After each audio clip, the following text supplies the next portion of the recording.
Hello and welcome to Sports Tonight on Channels Television. I am Tyre Salam. It's 2 days to the World Cup in Qatar. It's going to start on Sunday, and we're all very excited for the biggest football showpiece to start. I can't wait. I don't know about you. I bet you can't wait as well. So I'm not alone. That's because Austin Okanakman is ready to send in-swingers all the way from London. What's up, Austin? Greetings to you, Tayo, and of course, everyone joining us from different parts of the world. Still an action-packed world of sports, Tayo. I'm super pumped up. The World Cup is upon us. Yep. I can't wait for the football to, take over the conversations because we're tired of some of the stories making the rounds as regards the World Cup. Yeah. But hey, you know the deal. The moment we kick off the action, it's a takeover. Indeed, no doubt. It's going to be all about football, and that's what we're here for. We're going to forget about all of the drama, the controversies surrounding the Qatar World Cup. So I can't wait for that to get started. But before we go into the nitty-gritty of the World Cup, Austin, let's talk about the elephants in the room, the Super Eagles of Nigeria. We're in action against Portugal yesterday. Yesterday, we were on the show, so we didn't have that time to really sit and watch the game. But I've gone back to watch the game. I know you've done that as well too. And I'm going to be taking your thoughts on that game. Okay, let me just take a tidbit from what you think from that game before we get on with the show. Straight up, Tyler, you know what I've been saying since Jose Pizarro came on board? I said I want to see transition. I want to see some level of progress. I've been saying it that if you come around and brag about winning the next AFCON, we should start seeing the signs. I've talked about correcting some of the mistakes that, we saw during Gernot Rohr and the short stint of Austin Eguavoen. Entire those errors are still there, right there in the Super Eagles. The major talk about ego and, controlling some of these players, lack of, discipline. Aren't we still seeing it in the team? Take, for instance, the penalty that Emmanuel Dennis missed. The captain wanted it. In fact, Pizarro told Ekong to take it. I think Paul Onachi also indicated interest. He insisted. I mean, when did Emmanuel Dennis come into the Super Eagles that is insisting, to take... And I said when I was watching it live, that you better score, and he didn't score, So some of those things need to be addressed. That why is there no organization in the team, even in the way they play? We're beginning to see some new players being called into the team. I thought Samuel Osai did, pretty well. Yeah, but for a guy who's just coming, into the team where there is no system, we keep seeing it, and we say these things all the time, that when you've got a system that you play with, if you bring in a professional, he just needs to study that system and it will fit in. But I'm still not seeing that system. Ty, I don't know about you, but what's the difference in what you used to see under Gernot Rohr and what you see now? I think it's even better back in the day, don't you think so? Austin, you've made a very good point, actually. And I think there's still so many unresolved issues in the team. And that's what Jose Pizarro has got to figure out before we start playing qualifiers for the AFCON. Now, we're going to go to Jose Pizarro now. That's the coach of the Super Eagles of Nigeria. He's been talking about the performance against Portugal. He's also been reacting to that little drama involving Emmanuel Dennis with the penalty situation. Let's take a listen to him. When we come back, we'll be introducing our studio guest. In the first half, I think he didn't start well. He didn't show good organization. He didn't pressure the opponent. It's true, the opponent has too much quality, and that move, that dynamic, they create some superiority up with us. Sometimes you could go there in the front. Okay, I think sometimes you need to change more the game for attack other space. In the second half, much better. I think our team play other level, the second level. That level I want to repeat more for our team. Of course, you need time, you need a process, you need training. I think you show here against a big team in the second half, you can do much better. Of course, if you can do the 1-2, he missed the penalty. After that, you suffered 2 goals. Very sad, but I'm not sorry to my players. My players try to do the maximum, try to fight for us. One good moment for you, see what you can improve. In my national team, in my team, no one player I allowed someone kill him. He missed the penalty. Okay, miss. The next time can train him more and shoot the penalty. Okay, I need defender. We need to defend our players. Any who player don't miss penalty in the world until now? Every player can miss the penalty. Was Dennis today? Okay, no problem. The coach of the Super Eagles of Nigeria, Jose Peseiro, reflecting on Nigeria's loss against Portugal. In case you somehow missed that match, it ended 4-0 in favor of Portugal at the Jose Alvalade Stadium in Lisbon. I've got my studio guest as well too. Ikenna is back in the building. Ikenna, the World Cup fever is definitely, I can feel it. It's very palpable. I imagine you're feeling it as well. Yeah, you see, I've been making some efforts at home so that I can watch it very comfortably. Right. So, Nice. so nice. it's been, because it's all about football, like Can't you wait said. for it to get started, right? Sunday we kick off and we go. We kick off. Yeah. I like the we kick off like you're going to be a part of it, like you're going to be kicking the ball. But I see where you're coming from. Before we go into the World Cup, your thoughts on yesterday's match between Nigeria and Portugal? Obviously, wasn't a good performance. Awful. No Awful. results. It's like we've taken 10 steps backwards All right. from what we are heading to, especially from 2017-18. So it's like we've taken 10 steps backwards. This game, we've not been in this state for a long time. I think the last time we lost this horribly was against Holland in '98, preparing for '98 World Cup. You know, we've made this European team, we've matched them pace for pace. We can lose again, but not this way. It was a horrible performance. It's as if they were not asked. They don't want to be there. They didn't want to play the game. Some of them even withdrew before the game. I was thinking about it. I said, man, if I'm asked to make a very stupid comment, I would say maybe probably we'll just throw the camp open, not inviting players, because it's as if we are begging them to come and play for the Super Eagles. I mean, people should come. You see issues with commitment? Is that what you're trying to say? Yeah. There's issues with commitment. There's issues with players not giving their all? Or giving their all. So people were making comments about the Egypt versus Belgium game today. You know, you can see how the Egyptians, even despite not going to the World Cup, you can see how they are playing. We need that passion to come back to the Super Eagles. That is exactly what Super Eagles, sold back in the days.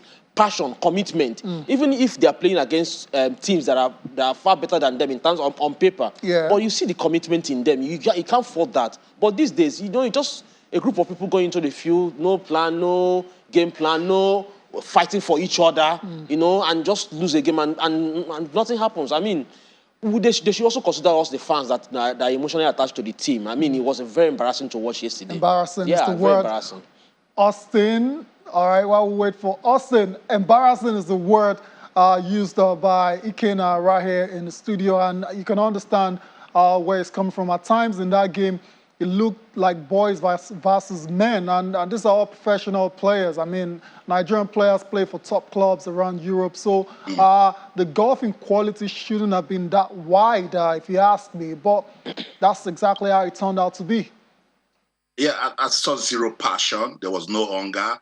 There was no desire to give the country a good representation. And this is a Super Eagles team that we're expecting will be doing everything that they can to win back the fans' love and loyalty. I totally agree with Ikenna with his comments. And someone will be quick to say, oh, we're being harsh on the team. Yes, at this stage with a new coach and everything that has happened from the AFCON to not qualifying for the World Cup, we want to see a team with purpose. We want to see a team with vision. We want to see a team with ambition. We want to see a team that is actually feeling sad that they didn't make it to the World Cup, and now they're doing everything to convince fans that they are still the darling Super Eagles that they used to be back in the day. I totally agree that we need to sit back and talk to some of the technical crew. We need to sit back and talk to these players and let them understand that, look, this is the national team, the senior men's national team, the Super Eagles of Nigeria.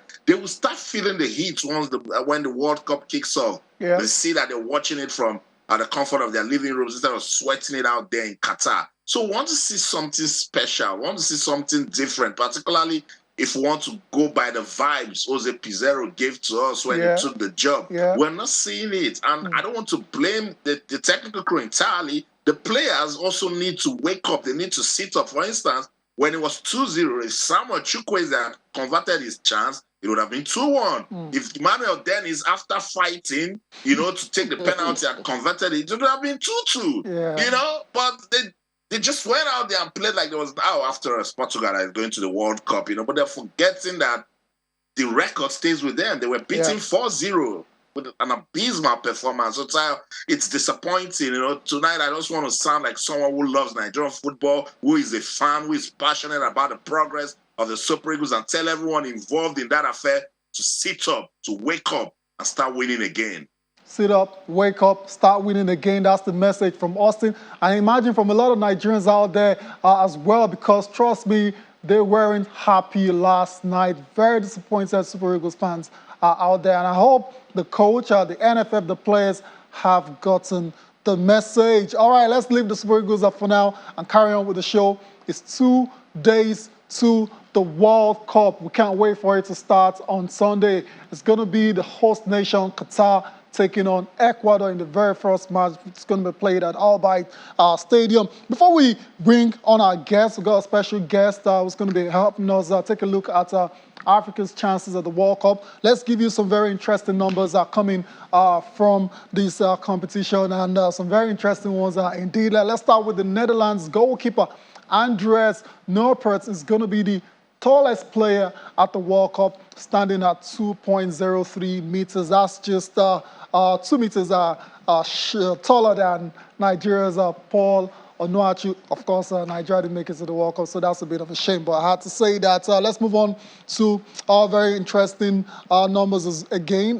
Mexican goalkeeper Alfredo Talavera will be 40 years old and 63 days when the tournament gets on the way. That's going to make him the oldest player in Qatar. Of course, last time out in Russia, Issam Hadri of Egypt was the oldest, or is the oldest player to have played at the FIFA World Cup. He was 45 years old. So that record looks like obviously it's going to stand, because this guy right here is just 40 years old. Let's move on to Qatar and Saudi Arabia. It's very interesting numbers there. They are the only 2 countries with all 26 players based in their domestic league. So that's a testament to the strength of the Qatar Stars League as well as the Saudi Arabian League as well too. More numbers. Germany forward Yusufa Moukoko, who will be 18 when the tournament gets underway, will be the youngest player in Qatar. Very good player. We've seen him play for Borussia Dortmund in the last couple of seasons. Perhaps he might just have a breakthrough tournament in Qatar. Let's move on to Bayern Munich as well. Still talking Bayern Munich. They will have 17 players in Qatar, which is going to be the most for a single club in the World Cup. So these are very interesting numbers are coming from the World Cup. And last but not the least, Andres Guardado from Mexico. You also have Lionel Messi, the great from Argentina. There's also Guillermo Ochoa, the Mexican goalkeeper, as well as Cristiano Ronaldo will be playing at the tournaments for a record equaling 5th time. Talk about longevity. These players have been there, done that, and will be looking to make a lasting impression in Qatar. All right, I'm going to go back to my seats now, and we'll be introducing our guest very, very soon. Let me ask you, some of these numbers, which one really are you fascinated the most about? Is the Mexican, the goalkeeper, Alfredo Talavera. All right. So you ask yourself, what they actually eat in Mexico? Because he's not the only one. Ochoa is coming. I think that would be his an old guy as well. Then there was their captain, what's his name? That played for Barcelona. He played 5 Rafael Marquez. He played for 5 World Cups. You understand? So they have that longevity in Mexico. Yeah, and for what is what, they have a very fantastic league. So indeed, the players are in shape. They are in this thing to come to the World Cup and they always qualify. So I'm looking out for that. I hope. Because one thing about this, when the player goes, is if the team does well, then the last game they might just get him to get the record or something. Yeah. All right. So that's it for the rosters in numbers when it comes to the Qatar 2022 FIFA World Cup. I told you about our special guest who's going to be joining us. He's ready to join us now, as a matter of fact. I'm talking about Tunisian journalist Lofty. Lofty's ready to join us, and together we're going to be previewing Nigeria's chances at not Nigeria's chances, Africa's chances at the World Cup. Lofty, if you're ready, good evening, and you're welcome to Sports Tonight. Good evening, and thank you for the invitation again. It's always a pleasure. Indeed, it's always a pleasure to have you as well. Let's just dive straight to it. Let's cut to the chase and talk about your country, first of all. Tunisia, they're going to the World Cup, and a lot of Africans, of course, we will be rooting for them to perhaps go all the way to the second round or even the quarterfinals. But for Tunisia, especially, the 5 previous World Cups they've been to, they've never been past the group stage. Is that pattern likely to change this time around? Well, I think concerning Tunisia, I think things won't change, at my opinion, because the level we have and the opponents we have been paired with are far superior than us. Whether it's France, Denmark, but we can target, and at my eyes, that's the most realistic target. A win against Australia. I think that's the most realistic target, because for the rest, France, Denmark are far better than us, and we are not in a certain way programmed to be to qualify for the next round of the round of 16, because our league is in shambles. Our diaspora doesn't produce good players as it's the case for Nigeria or Algeria or Morocco or Cameroon, right, or Senegal. But a realistic target would be to beat Australia. Yeah. Wow. I was going to say you sound a bit pessimistic, but I think I'll go with you being realistic about Tunisia's chances at the World Cup. They get to play very, very difficult sides indeed. But you've got a player like Wabi Kazri, who's the leading scorer for your country going into that tournament. Obviously, a lot of pressure will be on him to deliver with all his experience and everything. But which other player do you think from Tunisia is primed to perhaps have a breakthrough tournament, even if Tunisia don't do too well?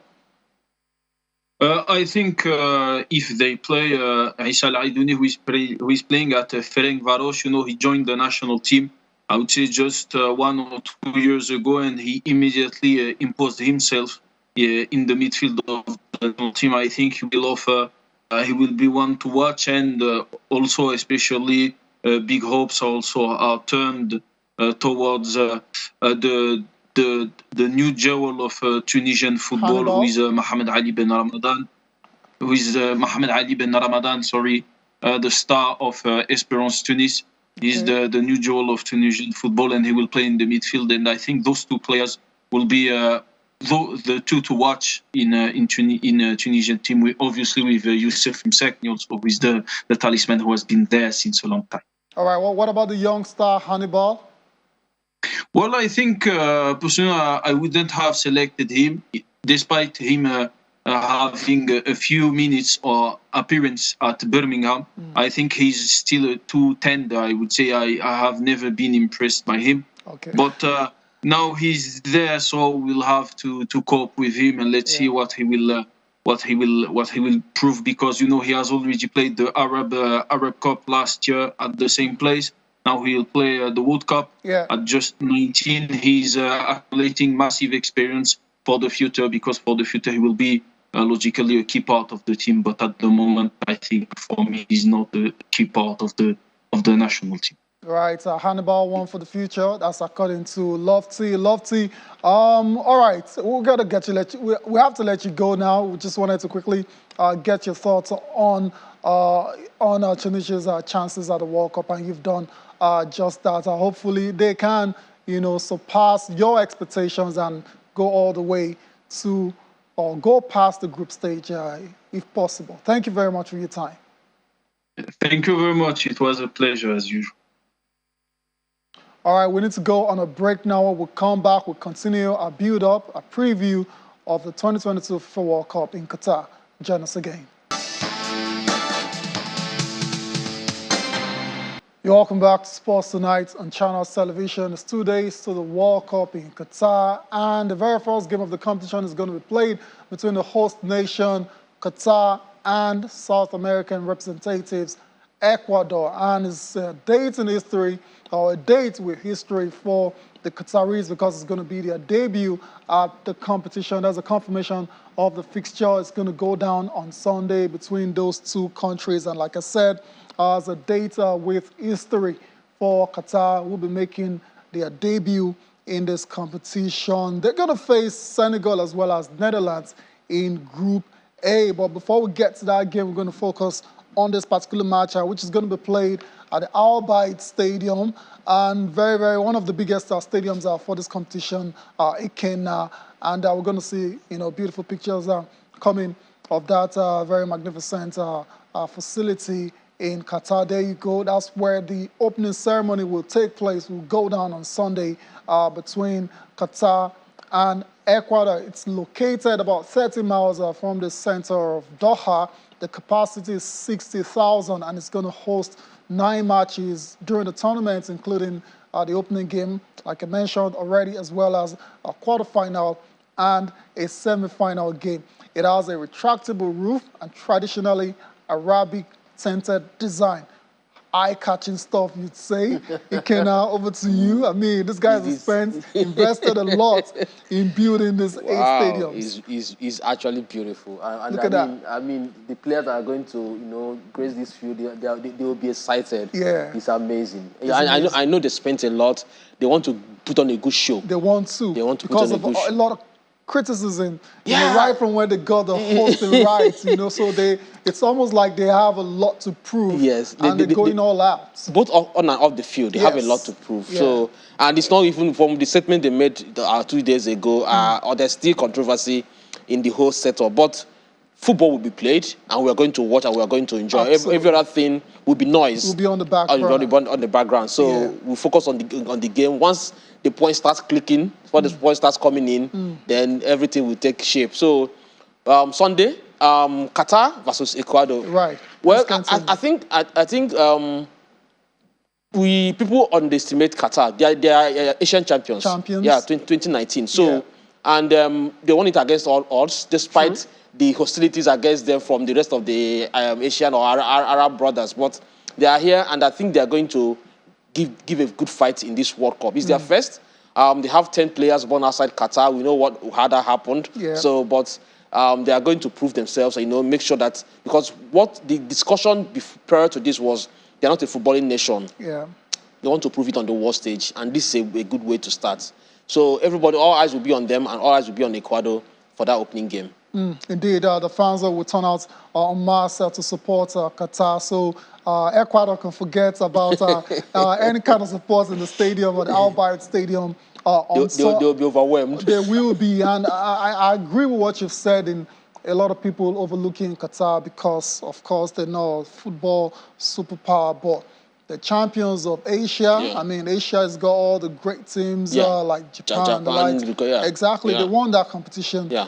They've got all the 26 players based in the Qatar Stars League, which helps with cohesion, helps with stability and all of that. And they've got some very decent players as well too. This guy right here. In terms of standard, I think the Qatari League can be regarded as the second base after maybe your top European championships or South American championships. I think it can base them on maybe a North African leagues or the South Korean or Japanese. So they're that second base. So it's not because they have many players also from Africa and Europe playing in the Qatari League. Of course, in the league, yeah. So and they're all playing in that league. So they're going to showcase what they have been planning, what they have been preparing for a long time. And it will be on Sunday. So they're going to exhibit to the world. Probably this will be their stepping stone, qualifying for the next World Cup on their own without being the host. Okay, right. So they qualified for this World Cup by virtue of being the host nation. So since 2019, when they won the Asian Cup, they have been preparing for this competition. They have been playing. Everything they've been doing is get towards this opening game against Ecuador. We're going to get to see that. Something tells me we're in for a very interesting, fascinating matchup that could just surprise a few of us. They were the they own the Aspire Academy. Yes. They have been grooming these boys. They for a have while. been grooming them. I'm talking about grooming them. The coach, Felix Sanchez, from Barcelona, from Spain, he's been with them for a while now, trying to mold a very solid side. And we saw, the success that they achieved at the 2019 Asian Cup, and they'll be looking to go into the World Cup now to surprise a lot of fans out there, or to impress their fans as well. The key player for this team is Almoiz Ali, plays for Al Duali in the Qatar Stars League. He is the third highest scorer for Qatar with 39 goals. He's also the 2019 Asian Cup top scorer with 9 goals, while also top scoring at the 2021 CONCACAF Gold Cup with 4 goals. So in a player like this, they've obviously got someone who knows where the back of the net is. And with the way the coach sets up his team to play, I'm talking about Felix Sanchez, a very pragmatic side. They play 5 in defense. They like to cede possession. Don't worry, you can keep the ball. When we get our chances, we try and take it. Exactly. So a player like Ali is going to be very, very crucial for the game plan. Yeah, if you play such a system and somebody becomes top scorer, that means that it's working. It's as if you sit back, you soak up the pressure, and when you hit your opponents, you hit them on the counter. And for that thing to work, you need somebody that's very, very clinical in front of goal. So it doesn't miss those chances because they don't come as often as exactly. Right. So at the end of the day, you have somebody that scores 4 goals in a competition. That means that he's clinical. So he's a top striker. I don't think they should be underestimated in this competition. I don't think so as well. So people might be in that group. If you look at that group on paper, you might say, or on the first guess, you might say Holland or Senegal. But Qatar might pull. They might even beat Holland. Who knows? So they might pull a few surprises in this tournament. And FIFA and other organizing bodies always want the host to do good at the tournament, so that the crowd will keep coming. Yeah, we've got to keep the interest in the competition, exactly. Right? So the host nation has to, hit the ground running against Qatar. Ali is, by the way, coached by the great Hernan Crespo in the club, so I'm sure he's learned a few things about putting the ball in the back of the net. So we got to watch out for that guy. Indeed, let's get on with the show. Austin Okonakman is still, of course, on and is ready to go as well too. Let's move on. Do you want to say something about Qatar quickly, or let's talk about the fixtures for Monday? There's going to be England taking on Iran, Senegal versus Netherlands, as well as the United States taking on Wales. That's a very fascinating matchup between those 2 countries. Austin. I know, but quick one about Qatar. I think strategically, Qatar, they are under no form of pressure because if you want to play Qatar, you struggle to even do a research on their players, because they're not really known. But for them, they're just coming out to have fun with the World Cup, and with the support of the home fans, they can stun, 1 or 2 teams that, underrate them. So the game against Ecuador is a very interesting one. They're just going to get into that one with everything that they can. And if they win, right away, it puts pressure on Senegal and the Netherlands. So right. They're a team that definitely will just come out to have some fun and see if they can stun any team here and there. For the other opening game style, Iran is one team. I don't know how they do it. Whether it's what Carlos Queiroz has put in that team, but their opening game, they just go all out. I think they just put 100% into that one. So anything going against Iran at this World Cup, gotta be careful. Potential banana skin right there. So the English team, I'm sure Gareth Southgate and his team, they understand, what it means to go out there and execute. We saw them at the Euros. I'm sure they're taking that momentum into the World Cup. They were decent at the 2018 FIFA World Cup. So let's see. Expectations are being lowered right here in the United Kingdom because this is football where anything can happen. But definitely, I'm sure, the fans don't expect England to lose to Iran, because if they do, then they're changing the conversation right away. Yes, indeed. I'm laughing when you say that the mood in England, in UK is going down. They have been burnt so many times, Every time it's always will it or will it not be. The second start, they have been chasing the second start since 1966. So they've been burnt they've been burnt a few stars. So this time around, they're just hoping and watching that the team at least get to the final or even win the cup this time around. All right, so we'll see how it pans out for England. Let's go on quickly to Senegal now. Senegal, of course, Africa's one of Africa's representatives in the competition will also be in action against the Netherlands. And just on paper, especially with Mane missing, you'd say it should be 3 points for the Netherlands, the Orange Boys. But one of the defenders has been talking about the game. I'm talking about Nathan Ake. He's been speaking about the opening game against the Teranga Lions of Senegal without their talisman, Sadio Mane.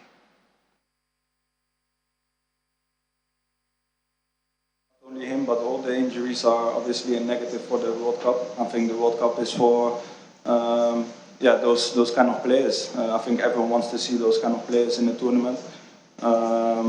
So yeah, it's not a good thing and never a nice thing to see someone get injured. So it will be a big miss for the tournament. And I'm sure we still go into the same mindset into the game against Senegal, even though he's not there, that we have to perform, and because it's still going to be a tough game. Maybe the first few days we had to adapt to the weather and stuff. But I think we're doing that well at the moment. The team is looking good.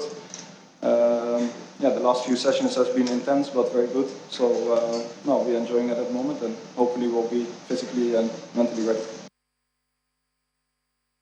That's Nathan Ake right there. Netherlands defender speaking ahead of the opening game against Senegal. That's going to be on Monday. Of course, I'll be here on Tuesday to do a comprehensive review of those games. That game and the other games that were played on Tuesday as well. Let's talk about Senegal now. Is it going to be a case of no Mane, big problem, or no Mane, no problem? How do you say? Big problem. Big problem. Yeah, it's a big problem because he's their go-to man.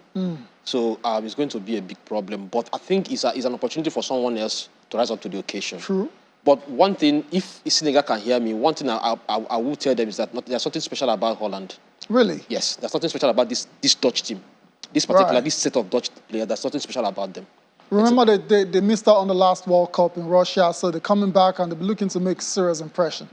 There's nothing special You're about not convinced? them. No, I'm not convinced. I'm not convinced. So that's why Mane missing the tournament hurts me a lot. Because I know he can take on that defense single-handedly. There's nothing special about them. Wow. Austin. Ikena right here not rating the Netherlands at all. I totally disagree. But Ikena, it's okay. He's speaking as a proper African, football fan, But with the new Verve was saying in the Dutch team, and because they know that every World Cup here, football fans, as Ikena disrespect them and what they can do at the World Cup, I think they will just take this opportunity. I think for some time they've been playing as a unit, so I see some level of team cohesion in that team. Maybe because it's the opening game, we don't know what to expect from them. Same with Senegal, but we know how much of a miss Mane is to that team. The Dutch team, they still got everybody intact. And as I said, it's a World Cup where they know that, look, they can just, try to push, and go the distance. So it's going to be an interesting counter, but I'm not just going to push them away the way Kenya just did. Yeah, I think I want to agree with you as well. So they're very, very solid, very formidable side Coach Louis van Gaal has put together for the World Cup. And who knows, it might just be the time to go on and win the competition for the very first time. Fingers crossed, it's still a long way to go from that. They got to start by at least winning their opening game against Senegal on Monday. Let's move on. Still talking about the World Cup. Let's talk about the United States of America. They're going to be in action against the Welsh. Wales are back in the competition after a very, very long time. How do you see this one panning out? USA Wales. It's a game you want to sit back and relax and enjoy and watch. It's going to be a battle. It's going to be a real battle. And because both of them, may probably on paper, they are fighting for the second spot in that group. So going head on in the first game determines what's going to happen in that group. So it's one of those games you sit back. And like I said before, that was 2 years ago, Wales they're happy to be here, okay? But then again, they want to prove doubters wrong. You know, They're not here to make up the numbers. no, they're not here to make up. They have world class stars by their own rights. They have the Gareth Bale. They have some of Aaron Ramsey and some of those stars. So they are here to also play football. But then the Americans were in the last World Cup. They have something to prove. So it's going to be one of those games that you really can't predict it. It can go either way. Their strengths might be equal. So it's what happens that will determine who comes second in that group. So one of those games I'll just sit back and relax and enjoy. And just watch. No, you don't have any affiliation whatsoever with any of the sides, so I can understand that. Austin, you want to chip in before we go to Tuesday's fixtures? I was just gonna say now you can see some sort of neutrality from the game. It's not African teams, so you just have to say that quickly. But I think Wales, I've always said it, that they can relish, qualifying for this World Cup. And if you put it side by side with United States of America, you might expect the same level of play. I see this sort of game easily ending in a draw. But yes, if you look at some of the quality in the Welsh team, you also want to give them, some. Should we say kudos or expectations to go on to it? I think they have good goalkeepers. Wayne Hennessy is in that team. Danny Ward of Leicester City is in that team. We've mentioned Aaron Ramsey, comes with a lot of experience. Gareth Bale. There's also Ben Davies, who is a decent, defender with Tottenham. So quite a number of quality in there that they can use. But then again, I'm sure they are also going as a unit. They'll try to take pressure off any individual performance. And so it's going to look like a good one. The United States of America, they're making a return to the World Cup after missing out in 2018. Right. That's another country that is willing to, prove that they are not just a team that you just talk about with some squeezed face. So interesting lineup. And in the opening matches at the 2022 FIFA World Cup in Qatar, we can't wait. Let the action begin. Can't wait for the action to begin. Indeed, talking about the action, let's go to Tuesday's fixtures and quickly run through that one. Argentina, there you go, one of the favorites for the competition. The riding a 36-match unbeaten run into Qatar. They'll be taking on Saudi Arabia, expecting to get all 3 points in that game. There's also Denmark taking on Tunisia. Yes, sir, that's a very, very tough game for the African representative. Mexico will take on Poland, as well as France versus Australia. 3 out of these games, you'd say should be wins, easy wins for Argentina, Denmark, as well as France. Do you go along with that? I totally agree. But like Austin said, I wish Tunisia could just do something, What can they do? Pull off it. I mean, it's the World Cup. You're here. You're representing your country. Do something. We see Denmark doing the qualifiers. We've seen it in the past. They were in Paris. Denmark. The Danes, doing the qualifiers. No, they were rampaging. Even in the Euros, they were. That's why I'm appealing. Okay. I don't know where your appeal is going to get you right now. I'm appealing to Tunisia. At least make a game out of it. Don't just roll up. You've been here before. Upsets in the World Cup is not something we've not seen before. Yes, we've seen it many saw times. Senegal do France in 2022. Exactly. So things can happen, Once it kicks off, something and this is an era of VAR. Maybe a red card, maybe a penalty, something can happen and change the game. Change the game. So I hope it goes in favor of Tunisia. But the star match of the day, believe me or not, is Mexico versus Poland. That's a more balanced game. Exactly. Yeah. Right. So Poland haven't lived up to expectation quite a while now. Yeah. So I hope everybody is hoping that they can come to the party this time around. All right, fingers crossed. We'll see how it pans out. Let's quickly, before we go to Austin, let's go to the camp of Saudi Arabia. Their coach, Hervé Renard, has been speaking ahead of that game against Argentina, as well as what they're going to be expecting taking on the great man himself, Lionel Messi. This is another stage, physically, tactically, in terms of concentration, in terms of high-level games. So this is something else. So we have to be ready. We need to trust on ourselves, but we also need to understand it will be completely different than the games we played before. So we just have to be stronger, and we'll see where is our limit. What is magic for us is to play against Argentina, Lionel Messi, one of the best players in the world, maybe the best one. So this is we are just lucky to play this first game against Argentina. There you go. As the coach Hervé Renard, we're very familiar with this guy on the continent because of his exploits with teams at the AFCON, one with Zambia, one with so many other good sides as well too. Austin, I mean, what chance in hell does Saudi Arabia have against Argentina on Tuesday? I was hoping you're not going to ask me to talk about this one. Yeah, why not? It's one of the funnest things about the World Cup, and Renard just said it there that they would expect some magic, because easily we'll give this to Argentina. So if they get to win against Argentina, Saudi Arabia beating Argentina in an opening game at the World Cup, I think that would be the highlight of sporting event in 2022 if that happens, because the odds are definitely against them. But they're just going to take the opportunity, play against the best footballers in the world from Argentina, and then they can just believe. It's the opening game. I'm tired. I love upsets, but I struggle to make to do this analysis because it's Argentina going against Saudi Arabia. And with the story that we've read about David defeating Goliath, these Goliaths have learned lessons and will not go out there with any form of complacency. So I think Argentina will easily take this one, and they need to make a statement in the opening match. I just hope that it won't be a blowout result, so that people won't start questioning Saudi Arabia and their place at the World Cup. But yeah, as Renard said, they can hope for some magic, go out there, have some fun as they take on this world stars in the Argentine team. I think I want to agree with you, Austin. Hopefully, it's nothing too demoralizing for Saudi Arabia. I'm talking about in terms of the outcome of that game against Argentina. Still more pre-game thoughts are coming from the managers and the coaches ahead of their opening games. This time around, let's focus on Denmark versus Tunisia. Let's listen to the coach of the Danes as well as one of the defenders speaking ahead of the game against Tunisia.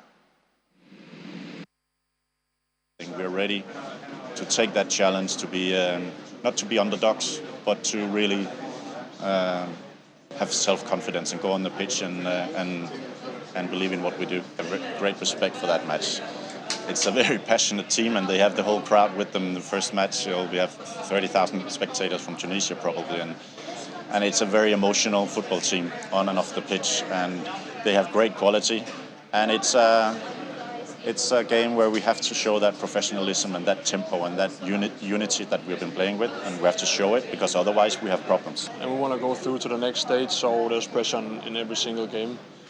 Every single team in the World Cup has quality. That's why it's a World Cup. And I mean, first and foremost, we have to think about ourselves. We have to consider how we can beat them. We have to manage that, and I'm sure we will. And that's what we're aiming for, and that's what we're going for. Welcome back, Sports Tonight. Iken, what do you have to say to that game between Denmark and Tunisia? Final word. I just wanted to say something about Denmark. When that incident happened, it's as if something ticked them up. Right. Because previously all their games flowed through Eriksen. So all of a sudden it's as if somebody has unleashed everyone in that niche team, and they have been scoring lots of goals. So they all discovered their potential. Sorry to say, but I think Eriksen coming back to the game, I hope it doesn't slow them down. Okay. I hope all the plays doesn't go through him anymore, because there was a freedom for everybody to play and be involved in the game. So let's hope they bring that form they used in the Euros and the qualifiers to go into this World Cup. They're a very exciting team to watch. They score lots of goals. That's a very good point you've made there. We'll see how it pans out. Let's see how Denmark are going to play with Christian Eriksen back in the fold. Of course, we know Christian Eriksen, one of the best playmakers in world football. Let's still talking about the World Cup. Let's talk about France and Australia. You'd say 3 points easily for France in that game. But we're not going to be talking about France. We're going to be focusing on Australia. They're going to be parading 3 South Sudan players. These players were born in refugee camps in Australia. These guys have gone from being born in refugee camps to featuring in the biggest football tournaments in the world. We're going to listen to them now. We'll come back. I'll be getting the thoughts of my guests as well as Austin. I'll be wrapping up the show as well. It drives us, it gives us motivation, to do better, especially having so many young children that are looking up at us. And they look to us as role models. We're just happy to be in this position, to give them a pathway and to show them that, your dreams are possible. And as long as you work hard for them, we have a strong bond between each other. We understand the sacrifices that our families have made. And we know we've got very similar stories, so that's probably why, we're always around each other. But at the same time, like what Tracy said, I think it's good for us to speak and, to answer questions, and so that Australia can know our stories, they can know our culture and, what we're about as well. We have a motivation to try to, open that pathway for not just Australian kids, but also kids from our community, especially, because sometimes it's easy to go down the wrong path. But when they can see, people from their community representing such a country, I think it's something that, as a kid, I wanted to see somebody, from my community show me that way. So for us, it's only a motivation to try to push higher, so that these kids, because for sure there will be kids that will be better than us, but we just want to show them the way. About showing the way, inspiring others that they can actually achieve their dreams in spite of their circumstances. Austin, we're going to go now, Ball, your final word on what a story. I know, inspiring story, the power of sports right there, and this is why globalization will never die. Yes. You know what I'm saying? So easily, when you see the soccer rules, you see white players everywhere, but it's so heartwarming to see, black players in the mix. And he has just said, he said it clearly that with these, it's going to be a blessing to not just Australia, but to black kids all over the world. That's a good way to end the show, Ty. Yeah, I don't want to get emotional. In London, Austin, O'Connor, and in everything you do, remember, let's keep talking sports. Bye for now. Indeed, I want to thank you for your time as well, Kenna. Thank you very much. Appreciate being it. Here. All right. So on Sunday we go. All right, we go. Thank you all for watching as well. Enjoy the rest of your day. Have a fantastic weekend with the World Cup and join us again on Tuesday. I am Tayo Salam.